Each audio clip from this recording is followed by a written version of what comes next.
গাবতলীর হাটের এইবার সবচেয়ে থেকে বড় মোষ, যেটার দাম সম্পর্কে আপনারা শুনলে রীতিমতো অবাক হবেন। একটু আসেন, এদিক দিয়ে আসেন। আমরা সে গাবতলীর হাটে সবচেয়ে থেকে বড় মোষ, যেটা কিনা ইন্ডিয়া থেকে আগত, আমি আপনাদেরকে দেখাচ্ছি। এখানে অনেকেই কিন্তু রয়েছে, যেমনটা আপনারা দেখতে পাচ্ছেন। তবে এটার দাম সম্পর্কে আর এই ব্যাপার হিসাব, এটি ইন্ডিয়া থেকে এনে কত বছর যাবত লালন পালন করছে। আর দেখতে পাচ্ছেন আমি মহিষের যে এখান থেকে যদি দেখাই পিছন সাইড পর্যন্ত প্রায় লম্বায় 7 থেকে 8 ফুট লম্বা হবে, আর নিচ থেকে এদিক পর্যন্ত 5 ফুট উচ্চতা হবে আর কি। তো গাবতলীর হাটে এখন পর্যন্ত সবচেয়ে থেকে বড় মহিষ কিন্তু ব্যাপার হিসাব এই এখন পর্যন্ত দাবি করছেন। এটাই কি বড় মহিষ এখন পর্যন্ত? গাবতলী এটাই বড় মহিষ এখন পর্যন্ত। এটার দাম চাচ্ছেন কত? এটার দাম চাচ্ছি আমরা 10,50,000। 10,50,000 টাকা এই মহিষের দাম। এটা কি আমাদের বাংলাদেশি?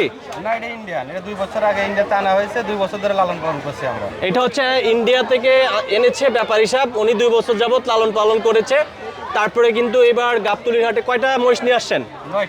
9টা মহিষ নিয়ে আসে। এই যে দেখতে পাচ্ছেন, এই যে দেখেন, এই যে একটু এদিকে দেখান, একদম একটু এদিকে আমি দেখাই, একটু চলেন আমরা কোন মহিষটা কত দাম একটু দেখাই ছোট করে। আসেন, আমরা শুধু একটা মহিষ দেখাইলে হবে না, আমরা ফার্স্ট এটার দাম কত? এটা 9,50,000। এটা 9 লাখ। আর এটার দাম কত? সেম দাম 9,50,000। 9,50,000। এটা 9,50,000। এটা 7.5 লাখ। যেগুলো আছে সব 7.5 লাখ করে। আচ্ছা, দেখতে পাচ্ছেন আমরা এবার গাবতলীর হাটে আমরা দেখতে পাচ্ছি ছোট্ট একটা গরু নিয়ে আসলেন। এটার দাম কত? এটা মনে করেন যে আমরা 60,000 হলে ছেড়ে দিব। 60,000 হলে ছেড়ে দিবেন? জি। আচ্ছা, এটা তো এটা কি মানে এটা ভুট্টি গরু। ভুট্টি গরু? জি। এই যে মানে এমনি দেখা যাচ্ছে ছোট, কিন্তু এটার ভিতরে খালি গোশ। হবে না। জি। কুরবান হবে এটা? হ্যাঁ, কেন কুরবানি হবে না? এটা দাঁত হয়েছে তো। কয় দাঁত? দাঁত তো গুনি নেই। দাঁত গণে মানে কি 4 দাঁত না 2 দাঁত? দাঁত তো আমি গুনি। আচ্ছা, এই যে দেখতে পাচ্ছেন, আমরা যেমনটা দেখতে পাচ্ছি, এই যে ভুট্টি গরু এরকমই সাইজ। এই যে দেখতে পাচ্ছেন, এই গরুটা 60,000 টাকা দাম চাচ্ছে আন্টি। 60,000 চাচ্ছেন না কম টম হবে? আঙ্কেল, কম হইলে আমাদের লস হয়ে যায়, আমাদের পালা গরু, আমরা তো মনে করি। দেখেন। নিয়ে যাও বাবা।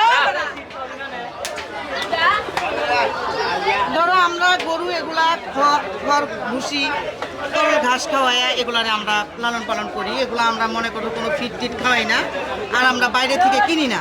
এগুলো আমরা ছোট ছোট বাচ্চা কিনে আমরা ফার্মে বড় করি, কইরা তারপরে আমরা কুরবানির সময় বিক্রি করি। এখন আমরা 60,000 টাকা হলে এটা দিব। তো মাপে ছোট দেখা যাচ্ছে যে অনেক ছোট, এই ছোট গরুটা 60,000 টাকা কিভাবে হয়? তো এই জন্য গরুটা ছোট হইলেও এগুলা জাত ভালো, ভুট্টি গরু।